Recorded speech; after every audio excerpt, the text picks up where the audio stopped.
Okay, here we are. It's time for experience 3. And right now, as I record this, you're in the midst of the ideation. You're looking at where ideas come from and you're doing the ideation exercises. And you're learning what that all feels like. In the first experience, we talked about who entrepreneurs were, what they do, why they do it. In the second piece, we're looking at where these ideas come from and how these the various fertile areas where ideas come from, and you're actually doing that right now. And then in this experience 3, we're going to shift the focus. There's people with ideas. They have a passion or an interest, or they're really engaged in something. They've got what they think is a great viable business idea, and they want to move it to a business. And so what does that all look like? So we're going to talk about entrepreneurial process. And I'm always struck by how simple, at least the definitions I run across of entrepreneurship, how simple they are. This is another one I ran across about a year ago. I was reading an article and the person said, entrepreneurship is simple. It's the development of a business from the ground up. You come up with an idea and you turn it into a profitable, sustainable business enterprise. And I thought, it's very simple. It's very elegant, in its simplicity. But the challenge with these simple definitions is they miss the execution part. I was talking to a student today about a startup, and I said, he's got a really interesting idea. I said, but the hard part is the actual doing it.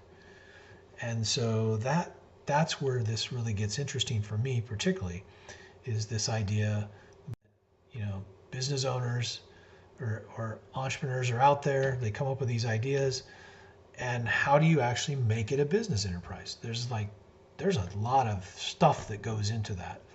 And so in this class, we want to kind of expose you to this idea that there is a process. There are things that happen, and it may not necessarily be logical step by step, but there is a process. And we're going to look at the different models for how people move from idea to business enterprise. And we're going to start with one that's been kind of widely discussed and accepted, at least among academics that have been evaluating and dissecting entrepreneurship for the last couple of decades. And that's what we call the Timmons model. Now, Jeff Timmons, you're reading some of his textbook chapters in this class, in this experience 3. You're reading about the entrepreneurial process, and you're going to be exposed to the Timmons model. And Jeff, just when I first started teaching entrepreneurship, this is one of the first models I was exposed to. Was if you want to kind of understand what happens in entrepreneurship, this is one good way of trying to make sense of it. And that's really what Jeff came up with, is he was trying to create some kind of a way to make sense of what's happening when entrepreneurs create new businesses. And so this Timmons model has 4 major elements. You're going to read in detail about this. But just as a way of quick introduction and quick summary, is those 4 elements are seen to be interrelated and driven, and as you see them on the screen here, the founder, the entrepreneur, is the person that has to manipulate these things that are happening in real time. The founder has to deal with the opportunity, however that opportunity is defined. The founder has to deal with the resources necessary to take this from an idea to a startup. And Timmons argues that every entrepreneurial startup has a team, and that the founder has to put together the team and facilitate the activities of the team. So Timmons says the founder, the lead entrepreneur, drives this whole process. They're the fulcrum. They're the person that has to balance this. And he says you can depict the opportunity and the resources and the team visually, and the role of the entrepreneur is to find a way to, as much as he or she can, to bring those into balance so that this business can get off the ground.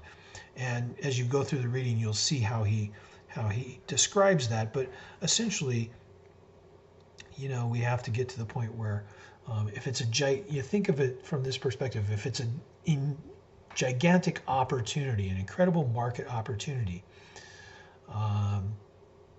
that opportunity oval that's on the model is going to be relatively large. And what that means is the model is going to tilt. It's going to be leaning to the left. It's going to be it's going to be out of balance over to the left. The opportunity is gigantic, which means really to take advantage of an enormous opportunity, you often need a comparable amount of resources. So the lead entrepreneur, the founder, is going to have to be able to go out and get access to or secure resources enough to take advantage of that opportunity, to bring it back into balance. One way of balancing that would be to say, well, we're going to be resource creative. We don't have the ability to go out and raise all the resources we need. So maybe we're going to more closely define and slice the opportunity down to a manageable level to where it's a smaller opportunity, but it's more manageable. It's sort of like the low-hanging fruit. We're going to take the low-hanging fruit first. It's the manageable, easy to reach part of the market, and we're going to attack that first. So we're going to tightly define the opportunity based on the amount of resources that we can get together. So it's that, in that way, Timmons envisioned this as a highly interactive, highly manipulated model that the founder, the lead entrepreneur, is really in charge of, for lack of a better word or phrase. And basically, another way of thinking is, how do we, startups are all about finding, in a lot of ways, a product market fit. And so how do we find a fit between this market opportunity and the product or service that we have? That's one way of thinking about it. Another way is to look at it from this perspective where Timmons is saying the lead entrepreneur has to actually visualize this and understand how to manipulate this to balance it in his or her favor. And if you think this is strictly an academic model, I've had former students that have used this in their startups. They've actually drawn this model, they've identified all the factors and all the fits and gaps and what they needed to do to get the model into balance so that they could have a successful startup. So it's got more utility than just an academic model. So you'll read more about it, but I just wanted to give you that introduction to the Timmons model. Now, Timmons was looking at the entire process. But what I want to do now is I want to introduce you to kind of what I think are the three most common startup models. I'm a potential entrepreneur. I've got an idea. I really think this idea has potential. I think there's an opportunity. It represents an opportunity, and I want to start the business. What's involved in that? So I'm going to step you through really quickly three what I think are the most common models available to an entrepreneur to do that. All right, first approach, which I would term the most typical and the most traditional. And this is the way when I got into entrepreneurship from an educational standpoint, this was the model that nearly everybody used to teach people, here's how you start a business. You come up with an idea, you put together a business plan, you develop a product, you take that product to market with marketing and branding, and then your customer, hopefully, buys the product. And that's still, to this day, that's how a lot of people are instructed in popular literature, in classes, workshops, that you come up with an idea, you put together a plan, and you go to market. And I think, there's some value in this. You're taking an idea and you're subjecting it to some planning processes. How would we make this work? You're having to develop a product. You're having to think about branding and marketing and how we would best reach customers and all those things. And I think there's a lot of utility in that. I think the drawbacks to this model is that, as I think it was actually Steve Blank, who is behind the lean startup movement, said, and I think there's a lot, not just a lot, there's validity in this statement. He said, business plans never survive first contact with the customer. Let me say that again. Business plans never survive first contact with the customer.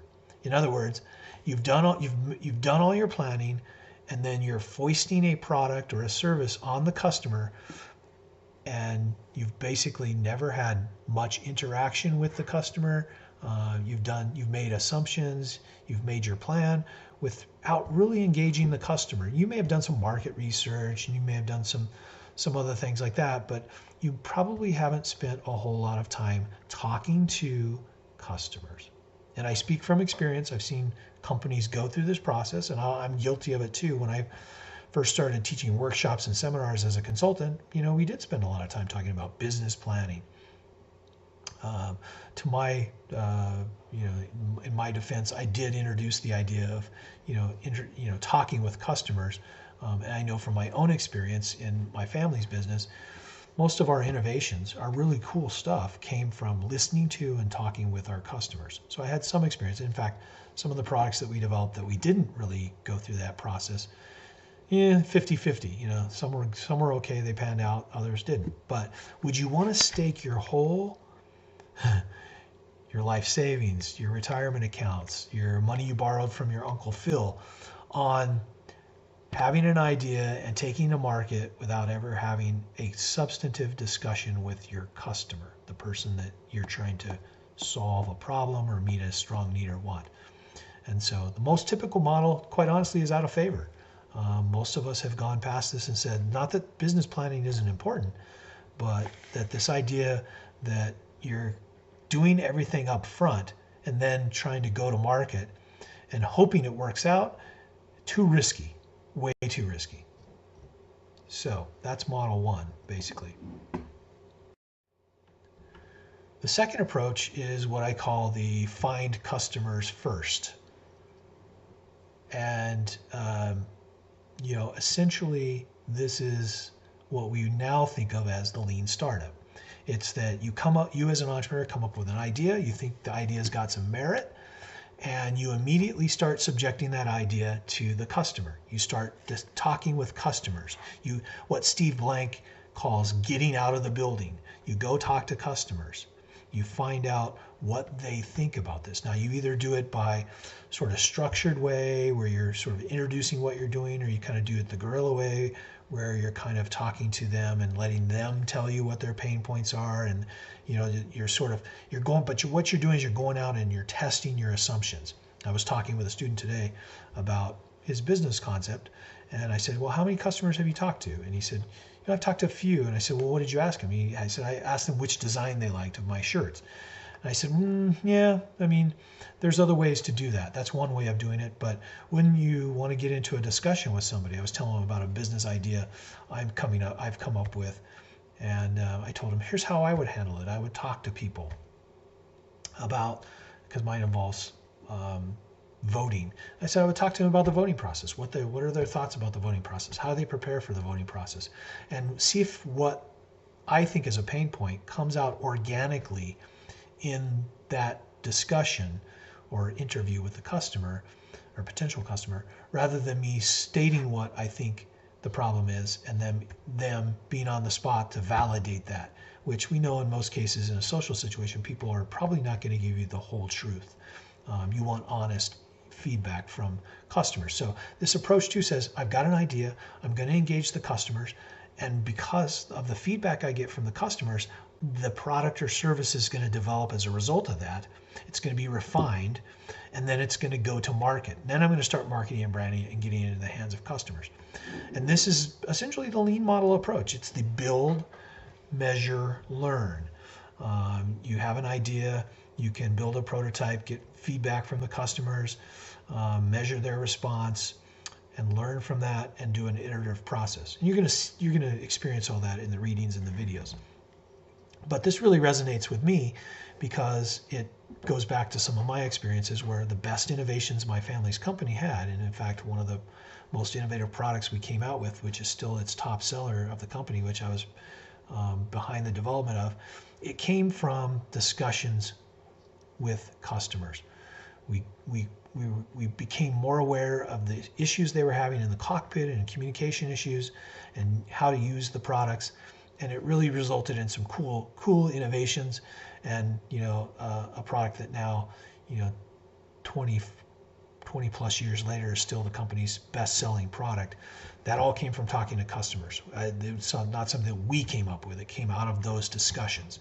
So I think it's a really powerful approach, particularly since it really gets to the heart of what I would call this lean model, this all-in startup, which is startups are not about building products or delivering services.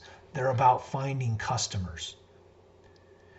And customers aren't buying products or services, they're buying solutions. Two really powerful things that come out of the all-in startup, lean startup kind of field.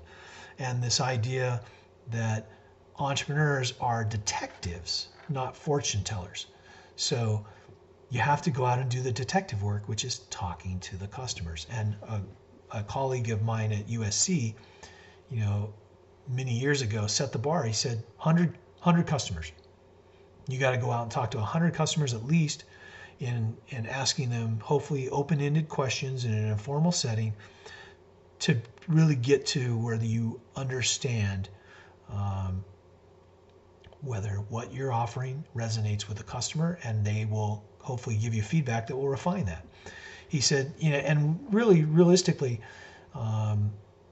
the whole idea of the lean model and the startup is making small bets. That first approach, where you come up with your idea, write your business plan, take it to market, and you hope for the best. That's a big bet. You've basically pushed all of your chips, your poker chips, to the center of the table, and you're betting it all on one hand. Approach 2, lean model, you're making smaller bets. Build, measure, learn. Talk to customers. Refine. Learn more, come back, refine. So it's, I think it's an interesting, and quite honestly right now, this whole lean model, all-in startup approach is become the norm. And it's also been called by several people, the scientific model of entrepreneurship. Because you're developing hypotheses, you've made some assumptions, some hypotheses about what you think the customers want or need, and you're testing those hypotheses, and you're learning from that, and you're iterating. So it's become the scientific method of entrepreneurship, which is why the National Science Foundation has adopted the lean startup as its primary model when it works with scientists across the country that are trying to commercialize innovation. They have to go through, to get NSF grants to do that, they have to learn the lean model process. Approach 3 is what I call the SHIT model. SCHIIT. Hopefully you don't have sensitive ears. The model is named after a company, SHIT, and they are in the audio industry. And this model, I was doing some research on the internet. I ran across a kind of an electronic blog that the founder of the company was writing. He's written a book. I think he's actually now taken the book to market. But I read the book online, and it's interesting because it's sort of half business, half geeky electronic stuff. So you got to kind of wade through the electronic engineering stuff, which is he and his co-founder were engineers. They had founded other businesses in the electronics audio industry. And they had this idea for a new audio company, which ultimately became SHIT. But they had a lot of industry experience. They were both incredible engineers, and they had an idea for what they thought would be a product that could gain traction in the market and be an entry point to creating an audio company that had lots of cool products. And so they said, and they were both running companies at the time, other companies. And so they said, we're going to do this in our spare time. And here's how we're going to approach it. We've got this idea. It's based on our industry experience, our knowledge of the field, which is substantive. We're going to go ahead and we're going to develop the product because we're engineers. We can do that. And we're going to take it to market and we're going to see what happens. And they basically said, we have $10,000. And that's the amount we're going to commit to this, and it's what we're willing to lose if it just goes south. But we're going to build enough we're going to design and build the products, and we're going to build $10,000 worth of them, and we're going to go to market. And if those products don't sell, we will be out $10,000, but we'll have Christmas presents forever. And so I kind of call this the holiday presents forever, because it could, Christmas was their holiday, but it could be something else. But they said, if it goes south, at the very least, we've got Christmas presents for the next 10 years. Friends and family are going to be getting this product at the holiday times. So they said, we were willing to lose the $10,000, and we're making what we think is an intuitive, informed bet. It's a small bet, and if it pays off, then we're going to then keep going. And that's exactly what happened. It paid off. They got good traction from that first product. They sold more of them. They introduced on other products. If you go look them up online, and they have an incredible branding and marketing, this shit is bananas and stuff like that. They play off this thing, and you got to see their website. It's fun. So the question is, once you go through these 3 startup models, which is the best? And I'm one of those people that always go back and says, don't discount approach 1, because I think planning is an important part of the process. But, I really resonate with approach 2, and I love the ship model. I think if you've got the kind of industry experience and expertise that those guys had, that's a great way to make a small bet quickly and find out whether there's something there. So it's really interesting, these 3 startup models. Now there's other models out there, but these are the 3 that kind of I've worked with the most and sort of resonate the most with me. And like I said, they both have pros and cons. But realistically, if you were looking at it today, the one that's kind of become the standard has been the approach 2, which is really the lean model, all-in startup. When I keep saying all-in startup, Diana Kander, who you're watching the video of, from her TED Talk, wrote a wonderful book. It's a novel called All-In Startup. And I highly recommend the book because it's a novel. It's an easy read, and it's a nonfiction piece or a fiction piece written about starting a business and the challenges. And it's all from the perspective of how do you work with customers. The substantive is startups are about finding customers, not building products or services. Customers don't want to buy products or services, they want to buy solutions. And then entrepreneurs are detectives, not fortune tellers. They go out and talk to customers, get data, and make decisions based on that. All right, quickly, how do you know if your idea is any good? I think I already introduced this, but just another thing that says, reinforcing it, is that my 5 conditions, which are, there's got to be a customer that needs what you're providing. There has to be a reachable and attractive market. In other words, a large group of customers, preferably growing. You got to have a business model that can support the company, so it's a sustainable model. And then the timing has to be right from both a market and a personal perspective. And then, do you have the expertise, and are you mentally ready for the challenge of trying to create this business? And so when I look at ideas and say, is this idea an opportunity? This is the framework I use. Simply a framework that says, if I was going to date this idea and find out more about it,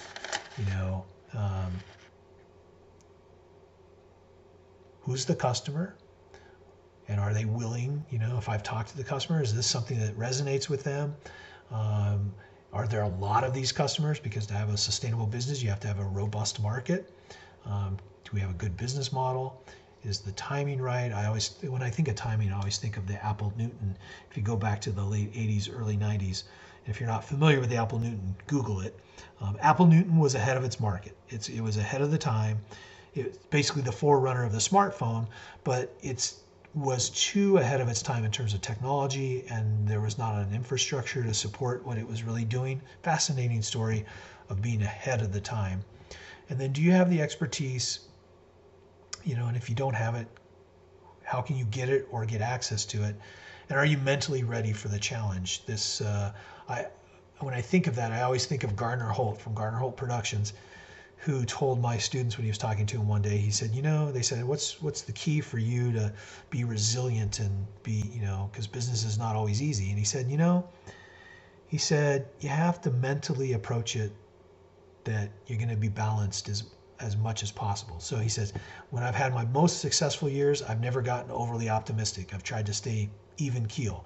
And he said, when I've had my worst years, I try not to get too down. I try to be even keel. And he said, it seems simple, but he said, that's what's helped me survive mentally the grind of being an entrepreneur. He said, there's going to be some great years and there's going to be some bad years. That's just the way it is. If you stay in business long enough, you're going to experience both. He said, and emotionally and mentally, he was able to deal with those by trying to stay even keel. So I always thought that was a great way of approaching. Now, business models. I'm going to shift gears to business models because we were just talking about business models, and it's part of the process. And you're going to read about the business models, but really, simple definition is how do you make money? Business models are how you make money, and there's two basic components to every business model. One is the money coming in, and the other is the money going out. It's the revenue drivers and the cost drivers. So when somebody asks you, so what's your business model? Really what they want to know is, how do you make money?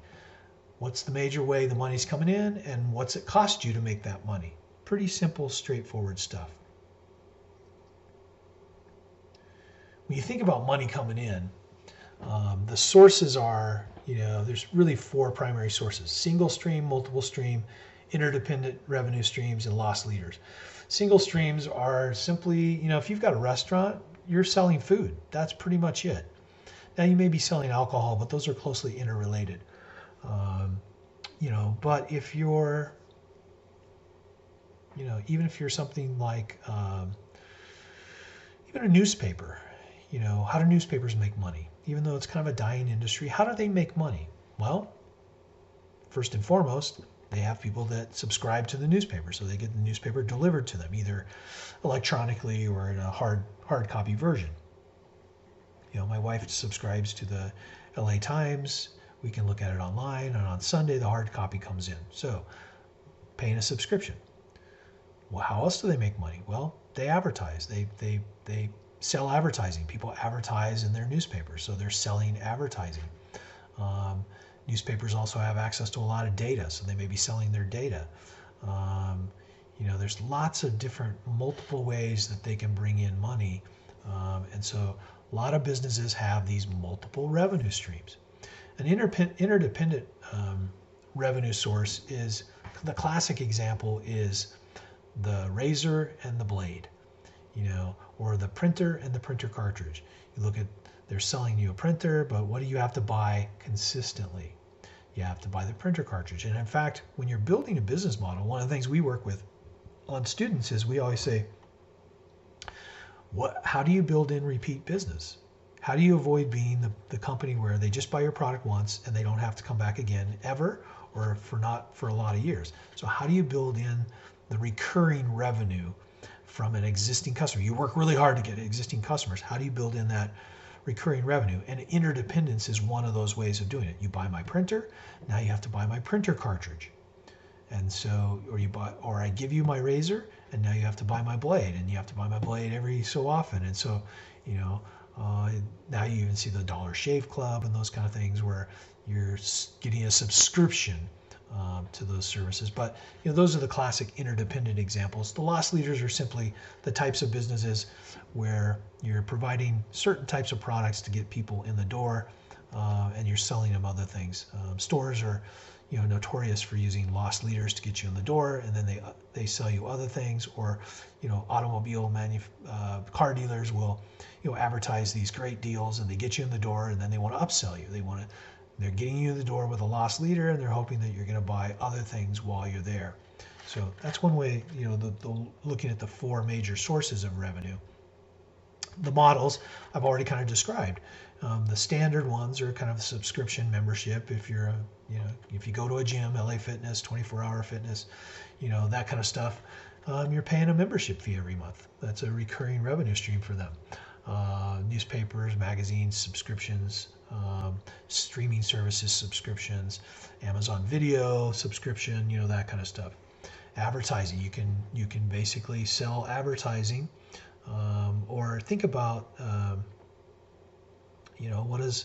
what does Google have? They have AdWords. They're selling advertising. They're selling data. They're doing all kinds of things. Unit-based is where you're selling units. The business I was in my family's business, we were selling units. It was a unit-based. We were selling products in units, 1 at a time, 5 at a time, that kind of stuff. You could be licensing. Think about companies. Well, you see it with inventions or innovators that come up with inventions. They'll license their invention to a company to commercialize it, take it to market, and they gain a revenue stream based on the royalty rates and that kind of stuff. But you could be licensing think about it in the context of sports. Sports teams will license their logo, and you're able to create, you can secure the license to create t-shirts and hats and things like that, and they're generating revenue based on that licensing. In the same way that even in the music business, musicians will license their music to movies and commercials, and that it becomes a revenue model for them. Now, I want to shift gears a little bit and talk about the business model canvas, just briefly, very briefly, because I'm going to do it. I've got a separate video that covers the business model canvas, the concept profile project in the class. But in current, in our current thinking about business models, it's how do you make money, but it's also how do you kind of take all the elements that help you make money. How can you define them, visualize them, depict them? And that's essentially what the business model canvas has become. It's a way to visually depict how you make money. And how you make money is not just the revenue coming in and the money going out. It's all the activities associated with that. So it's what's your value proposition? What's your infrastructure? What kind of partnerships do you need? What kind of customers? What kind of cost structures you're going to have? What do the finances of this look like? And so it's become really popular to do the business model canvas, which you're going to do, as a visual way to depict all the elements that, when summed together, represent the value proposition of your business and how you make money, and also what it costs you to make that money. And it's not a full-scale lean startup approach or an all-in startup approach, or like a full feasibility analysis where we would say you're dating it to find out, you're asking questions. It's more of a visual depiction of what's the business model look like. What are the kind of things we're going to have to do to have a successful business? What are those activities that generate revenue? What are those, and what are the costs associated with those activities?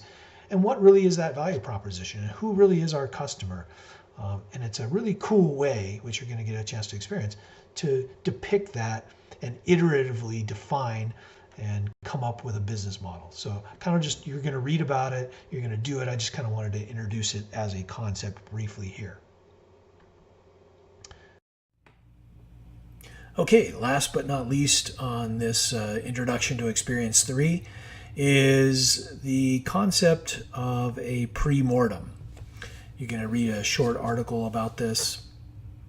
And here's basically the gist of it. And start by thinking about it this way. If somebody dies, they do an autopsy, determine the cause of death. That's an after the fact kind of thing. The person's already dead. There's no bringing them back. But we're trying to get a sense of what happened. It's important for the family. It's important for medical investigator, police maybe. Depends on the situation. So that's the post-mortem. Well, pre-mortem says, you know what? Let's take a look at a business, and we've got this business idea. Let's subject it to a pre-mortem. Let's see what might have gone wrong over the first year or two of operation of the business that caused it to fail. Let's delineate all those possible ideas, causes of the death of the business, and let's get them out there in the open. Let's discuss them and see how viable they are. And if they are legitimate threats to the business, let's identify them and figure out ways that we can deal with them. Sidestep them, pivot, plan for them, whatever the case may be. Now, I at this point, I can almost hear some students, because I've heard it in the past, say, whoa, wait a second here, Mike. you're asking us to think about all the things that could go wrong. We thought this was an entrepreneurship class where you focus, like Jeff Timmons says, entrepreneurs focus on what can go right.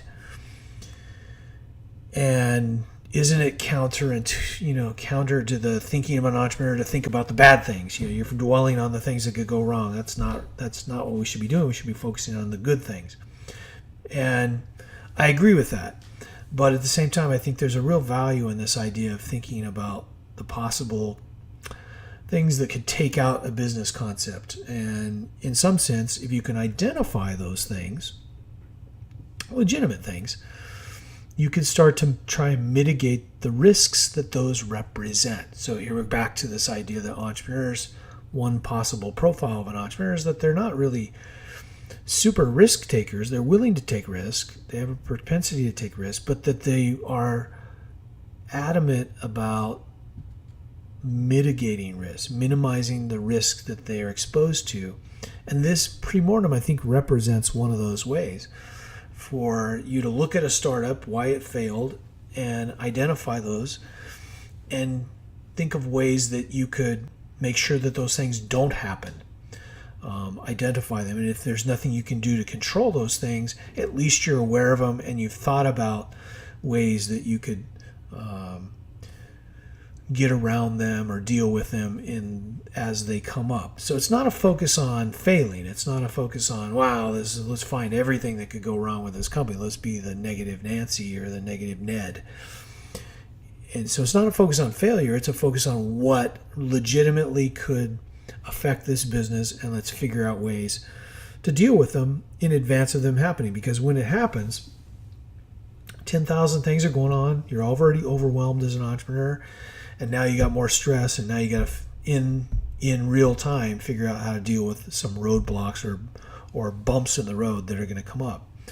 So this idea of the pre-mortem sticks out as no pun intended there with the toes sticking out with the tag on it. It sticks out as a good way to think about that. And I think it's also part of that, entrepreneurs are not fortune tellers, they're detectives. And so to the extent that you can dig around and think about ways that negative things that might affect your business startup, I think it's a valuable concept. So that's just a quick teaser on the pre-mortem. I'll look forward to hearing what you guys have to say in the discussions about the key concepts. And as I've said before, this introduction is just meant to be a teaser, get you started, get you primed for the readings and the videos and all that good stuff here in Experience 3. I've really enjoyed the discussion so far. I'm looking forward to seeing all the ideation projects come in. Shortly after that, we'll be getting back in touch with you to let you know which ones were picked for the projects. And as I've said before, please, if you have questions, need clarification about anything, don't hesitate to weigh in. Join the weekly office meetings that I'm doing online with Zoom. I think the students that have participated so far, have said that it's valuable. So any questions, don't suffer in silence, reach out. And if you can't make one of the office sessions, make sure to reach out to me by email or through Schoology, or setting up another time that we can do Zoom or Skype or chat on the phone, whatever it is. But again, my job is to sort of facilitate and make sure you learn as much as in this class. So I want to make sure that I provide every opportunity to do that. So once again, that's the introduction to Experience 3. I'm looking forward to seeing the discussions, and I will connect with you again in Experience 4.